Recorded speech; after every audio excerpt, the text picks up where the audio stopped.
Another episode of Respect the Process is back, and it's a big week. You were walking in, and people are addressing you in Go Vols. Yeah, I mean, one. Here's the amazing thing. I was in Knoxville, Tennessee earlier today as we're putting this together. I was there last night. I didn't hear Go Vols one time in the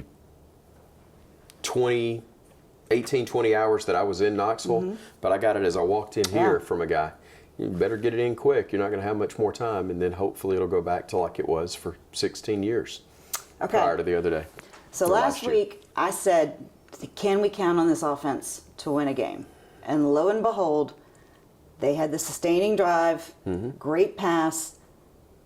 You are watching it, and it's still maddening at times, but I felt like we watched the offense mature. Yeah, I agree. To do what they had to do on that final drive, as was the case with a different quarterback, different team, different opponent, but it happened against South Florida to finish that ball game. In essence, they did that against Texas A&M, but the game Saturday, I was impressed with what they did late after not being very impressed on basically every drive in between, from the first one where they got 3 to the last one of the second half when they got the clock to run out. Right. Basically no points, but played keep away. Those two were really good.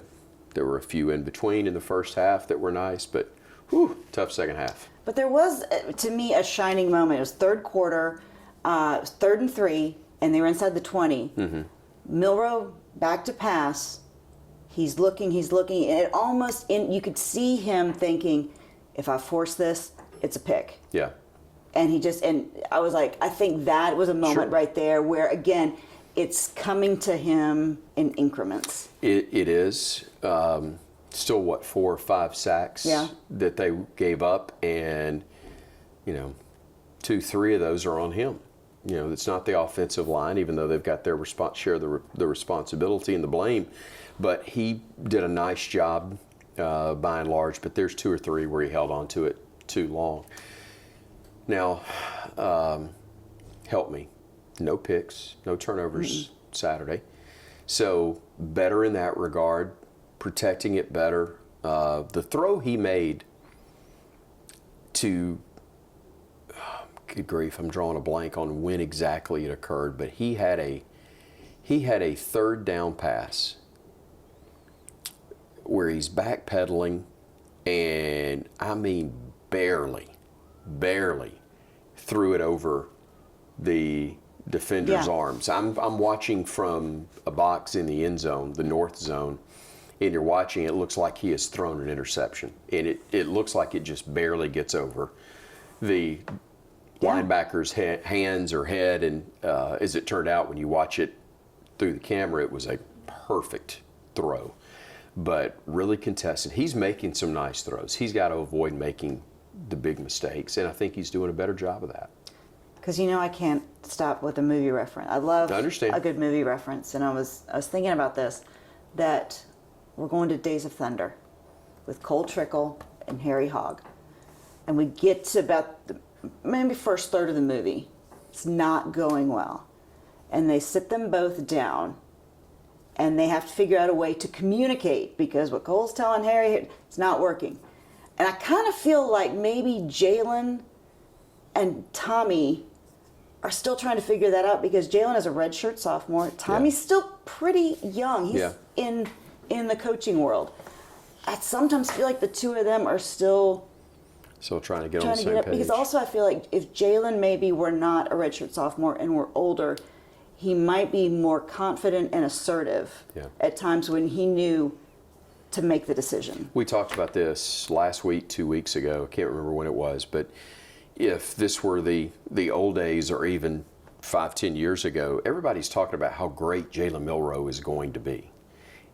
But because we're coming on the heels of Jalen Hurts, Tua, Mac, and then Bryce Young. Yeah. There's no patience anymore. No. Because it's been... We don't rebuild, we reload. No, we reload. And that's the mindset of people. But Jalen Milroe is starting to get this better and better. Now, look, he goes 7 of 10 in the first half, but he goes 3 of 11 in the second. So he's clearly got to get better and more consistent for them to be who Bama fans want them to be. But we do see flashes that things are definitely improving on the good days, and the bad is not as bad as it was earlier in the year. The incompletions aren't good. There was clearly not as much confidence, but there's not the same number of mistakes that have resulted in turnovers that we saw earlier. That is, knock on wood, that is getting better, and it's got to against Tennessee if they're going to come out with a win. I'm really looking forward to seeing how they respond to this, and can they, because they dodged a bullet. The defense did the job for them, and they got the ball back, and as we said, bled the clock at the end of that game. But I want to see them in this type of environment against this type of opponent where you're taking a major step. It's not done, but you're taking a major step towards Atlanta if you can find a way to get this one done in Tuscaloosa. Should we expect more from the wide receivers? I would say consistency, discipline is not too much to ask for. But I think they're producing at a pretty decent level. Are there too many wide receivers and running backs? Are we not getting enough reps for maybe the top 4? It's a good question. I think that pretty much plays itself out. Who's getting the separation, but also Jalen's, going with who he's confident in. Yeah. I think it was Blake Sims, where if he didn't see Amari Cooper open, he was just going to go ahead and, that's right. I'm going to run it, or I'm going to throw it away. I'm going to look at Amari. Then if Amari's not open, I'm going to buy some time, and I'm going to look see if Amari's open, and then I'm just going to run it.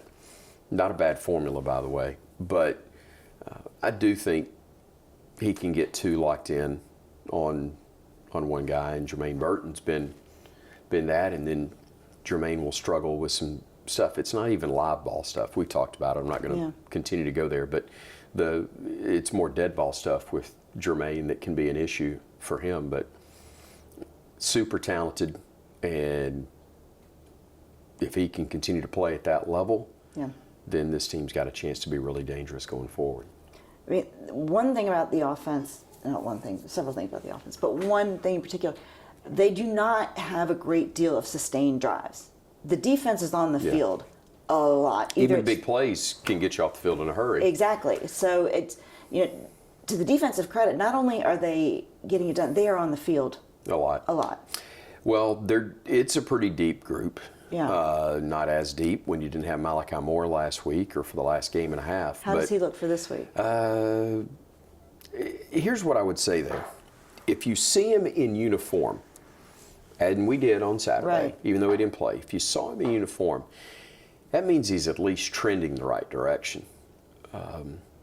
And I know that was a tight game, and Coach is going to play a guy if he's ready. He's not going to play him if he's not ready, regardless of who the opponent is. But the reality is he is, I think, in greater need this weekend than he was last week. So you get him healthy, you get him back to where it's not just able to play in the next game, but if he's really healthy, then he's able to sustain things where he can play further going down the line. So hopefully you will see him, and I would be a little surprised if you don't. In the Nick Saban show that y'all did this week, and I watched this week's, not last year's, but I watched this week's. Sorry, it just caught that. Believe me. Nice reference. Coach took time out, and he made a statement to not just college football players, but football players of all levels, in talking about the face mask penalty.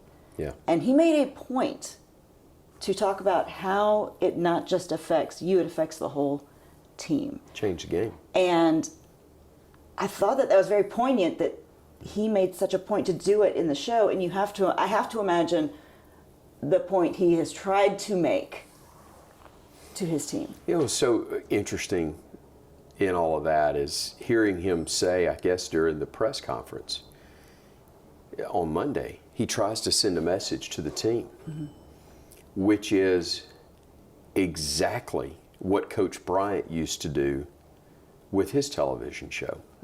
When there was far less, I'm not going to say media coverage, but media accessibility. Right, yeah.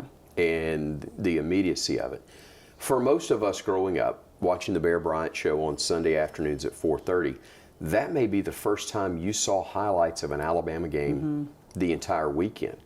If you weren't at the game, it wasn't televised. And keep in mind that for so many years, up until early 80s, you could only be shown on the regular season twice a year on television. That was an NCAA rule. So seeing highlights were a big deal. So people are watching Coach Bryant's show, and he absolutely used that platform to talk to the players, knowing they were going to be watching, to the coaches as well.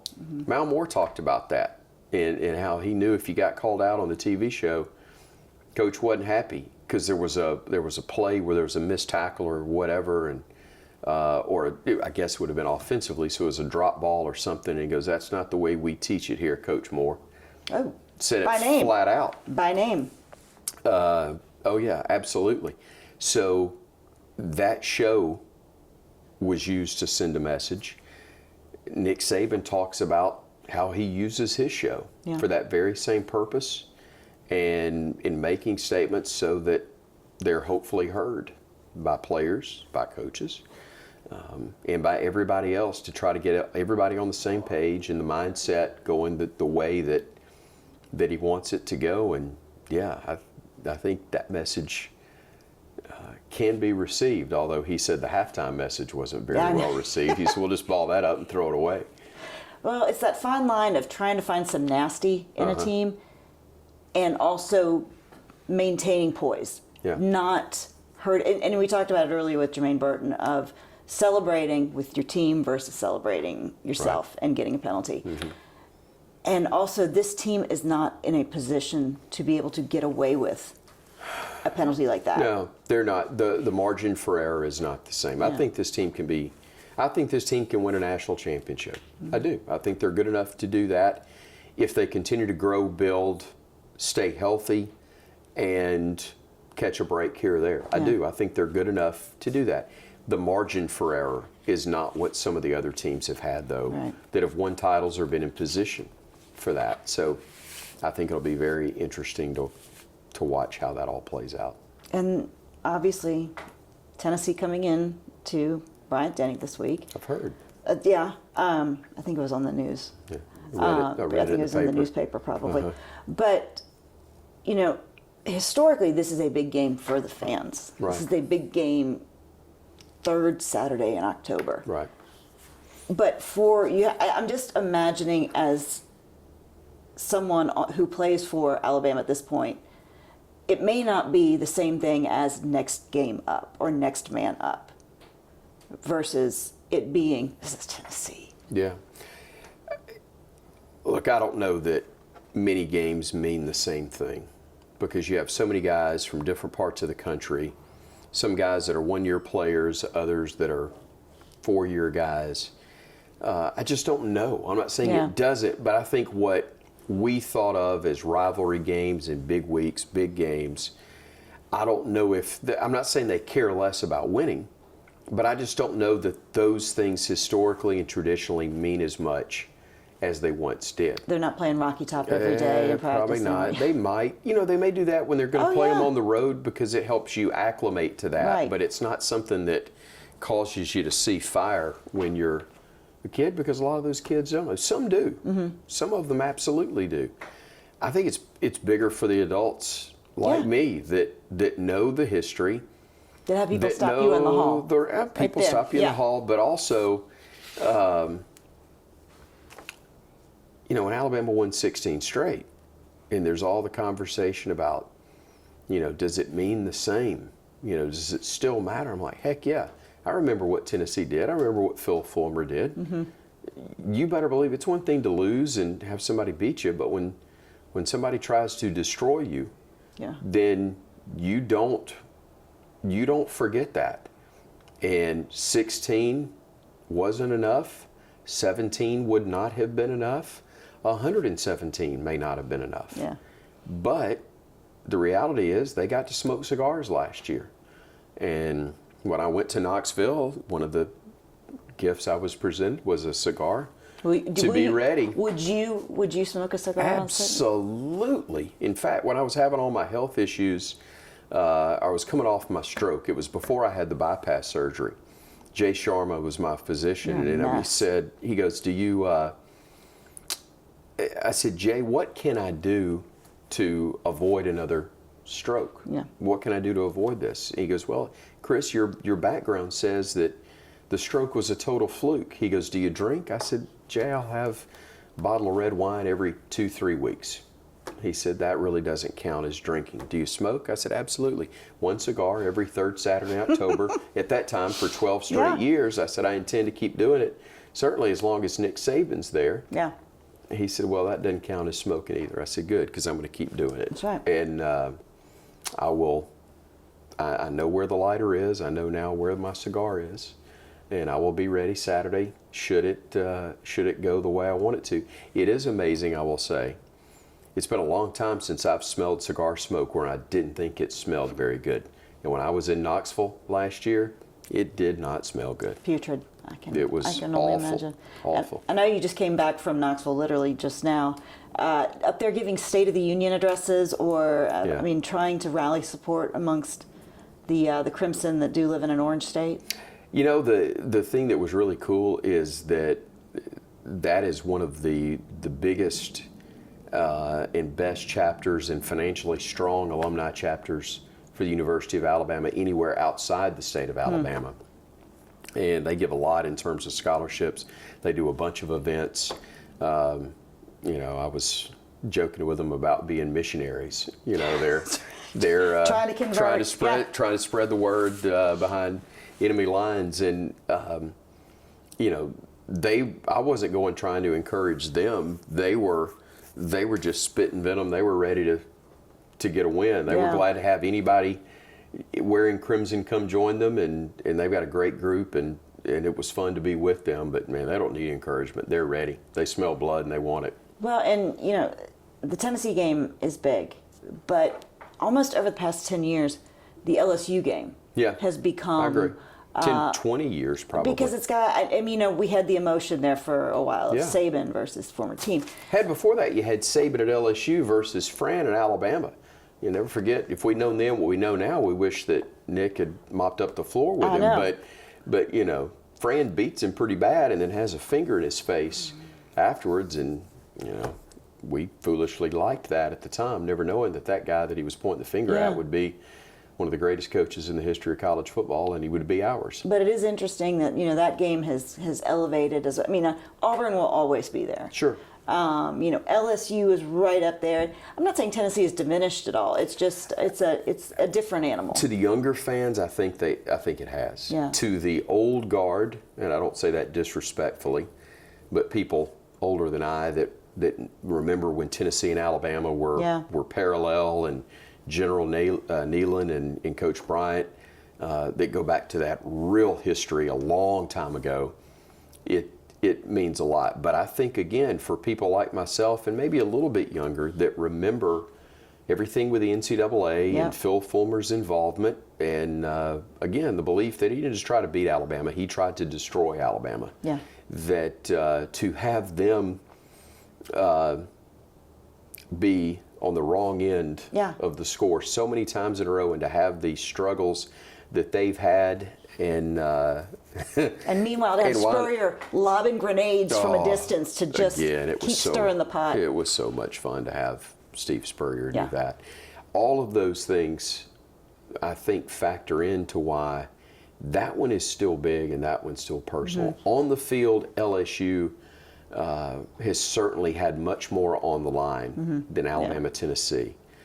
Alabama, Auburn, it doesn't matter what's going on, it's always going to be Alabama-Auburn. But in the recent history, it's been much more competitive with LSU, but this one means a lot coming up on Saturday.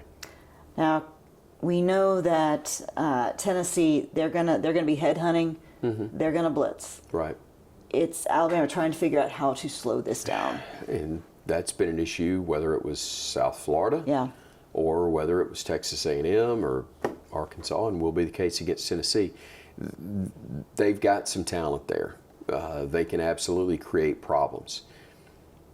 Can Jalen hang on to the football, or in this case, get rid of it sooner, not hang on to it, without a change of possession occurring, but also giving him enough time for those deep throws where he has been so good this year? And can the receivers for Alabama create the separation that they did against Arkansas and certainly against Texas A&M? That's going to be a big question mark in this one, because they will absolutely try to spend the day in the backfield defensively. Do you have a favorite one? A favorite game to call? Is there a favorite one that you kind of circle on your calendar? And for me to do the play-by-play for? It's a fun one. You know, I won't do the play-by-play Saturday. Yeah. This year it's tough. It was really cool to go back to College Station and to win that game the way you did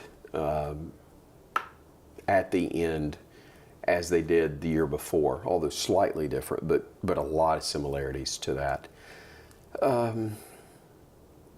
Calling my first Iron Bowl last year was something I will never forget. It was unbelievable to get that opportunity. The bowl game, because it was the Sugar Bowl, even though it didn't have the championship on the line, with it being Bryce and Will's last game, last time in a Bama uniform, and again, it was the Sugar Bowl, and growing up, watching that, knowing what it meant, and still does mean a lot. But those were very special for me last year, and hopeful that there'll be many more like that to come. I think I've got 2 more left. I'll have at Kentucky, and where else do we go on the road besides Auburn? That's a good question. I've got 2 more left, but anyway, I'm just looking. I'll show up. I'm at every game, and I'll sit or stand where they tell me to, and do what I'm told to do. But this is a time of year where it's going to be really important. Every game will matter.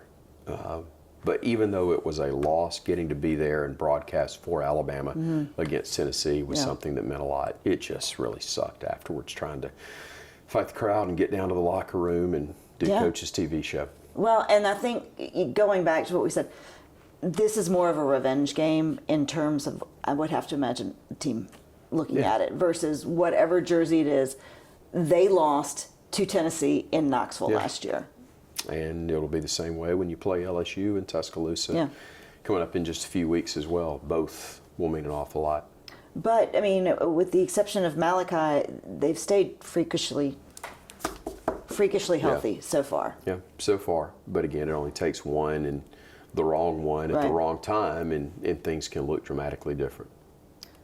But still, I think a lot of optimism going into this week. I mean, no doubt. I mean, it should be. Yeah. Now, you can't be ridiculously optimistic and think that no matter how you play, you're going to be just fine. Yeah. This is not the year when Lane Kiffin brought a team in from Knoxville that was... Boy, those were easy to hate. It was easy to hate, but they were far inferior to Alabama. Bama played terrible that day. Tennessee played as well as they could, and it still wasn't good enough to get a win. If there's as much of a disparity in how you play, then that way it'll go the way of Tennessee, because there's not as much of a disparity in the talent level as there was back then. So this is one where you definitely have to play well. You can't help the other side. But if you play your best, then Alabama's best will be good enough to get a win. Is this what you always wanted to do? I mean, not this show. I've always wanted to do a show with you on a web-based platform since I was 7 years old. Exactly. That was the case. It was the vision. Being a sportscaster is something that I've probably wanted to do since I was around 4 or 5 years old. I used to pretend that I was Coward Hosell. Yes. Because that's what I thought Howard Cosell's name was. Sounds good enough to me. I have people that have known me since I was a very small child that say I used to always talk about being play-by-play announcer for Alabama. I don't remember that. I remember talking about wanting to be a sportscaster and being on TV, but there are some that swear I talked about being the voice of the Crimson Tide one day. Excuse me. So I'm beyond blessed that I get the opportunity that I do. It's fun. This is a job that if I was doing it at a half dozen places around the country, there are some others that are in a similar vein, but it wouldn't mean as much because it's not home. Yeah. You know, I've been a Bama fan my whole life, and that's pretty special. But it's a bigger deal to me, frankly, because of people that have known me for any length of time, to see the kick they get out of it. Absolutely. And I can go back to people that have known me truly my whole life, but people that you and I have known or worked with in our careers that, you know, I interned at what was then WBRC 6 before it was Fox 6. It was still an ABC affiliate. Ron Grillo, who was there long before you, but Ron helped, you know, gave me the opportunity to intern, and I was around Rick. Carly was the sports director at the time, and I was actually at 6 interning when Mike Rada came to Birmingham from Cincinnati. Yeah. So I worked with those guys. I've known those guys, and they've both been very kind. They're among a long, long list of people that have said, you know, it's really cool to see where you are and what you're getting to do. Yeah. And for people that have invested anything in me, whether it was time, talent, emotion, prayer, whatever it may be, for them to take some ownership in whatever level of success they may think that I've had, then I'm really grateful they get to share in it, because I don't believe I get to do what I'm doing without other people pouring into me in some way. Well, and not only do you get to do it where it's home, it matters. It means something. It does, in a big way. This is something that year in, year out, Alabama is in a conversation for some sort of national championship, be it football, basketball, baseball. There are a lot of places where doing the job that I do is really cool and a lot of fun. There are very few that historically mean what Alabama does, especially football. But the brand of the Crimson Tide is so iconic. It reaches so far, and within the state, there is such a passion for it that it is. I do still pinch myself. Can't believe I get to do it. When did you get your first start? Like, what was your entry level? I really have to attribute it to Montevallo and being a student. University of Montevallo, a broadcast news class, news production class, where I got a chance to anchor. That same freshman year, I also was in sports production, where we literally televised men's and women's home basketball and volleyball matches on a local cable access channel that might have gone out to 3,000 homes. I don't know how many it could reach, and I guarantee you 3,000 people never saw it at one time, if collectively during my 4 years. But it was before the internet, so cable access was still relevant. It mattered because it was one of your few options that you could find. And so broadcasting those games, the coaching staffs were so good to me at Montevallo and patient with me because I had no clue what I was doing. I got to learn on the job. Nobody taught me how to do play-by-play, but they gave me the skills. They helped me with writing and gave me opportunity that led to me getting those chances, but also working for I said nobody was watching the TV. Nobody was really listening at all to the radio for an AM daytime only station called WBYE. I tell people I'm so old that my first boss was Benjamin Franklin. I seek those out. Come on. That was his name, was Benjamin Franklin. And he seemed that old, rest his soul, but he was very kind, and I'll never forget him sitting back behind his desk saying, "You're my sportsman." So I'm doing sports and it just gave me the entry to go and cover a ton of things that I couldn't have otherwise, and put me in places where I was around real professionals who I would, kind of follow what they did. The ones I really liked, I try to emulate. The ones that I didn't, I tried to stay away from what they did. but it, got to meet so many people in the market that were so helpful to me down the road and getting my career going. You create your own luck. That's what my dad always told me. Dad was a wise man. The harder you work, the luckier you seem to be sometimes. That's true. Okay, so would you say that we, this weekend, would put the score in the 20 to 30 range or above 30? Oh, I will take 30 right now and start looking for a lighter. I'm not saying that's a guarantee, but I'd feel very good about my opportunity to light a victory cigar if I saw 30 for the Crimson Tide. I like it. Okay. So we can look for you this weekend in Tuscaloosa. Look for on me. The Nick Saban Show is also doing the pregame and postgame interviews. Correct.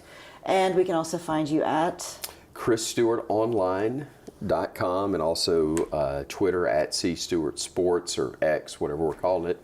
But do a podcast normally early in the week, a very brief podcast. It's on the website and on the social media platforms, and excited to get a chance to do that before we really dive deeper into stuff, thanks to your hard work and setting things up every week. Oh, stop it. But next we can find you in the carpool line. That's because, right. If I get there in time, we will. We will get you there in time. I'm headed there. But before we leave, we need to at least have one before you light a cigar. I'm going to practice. It's important that you stretch.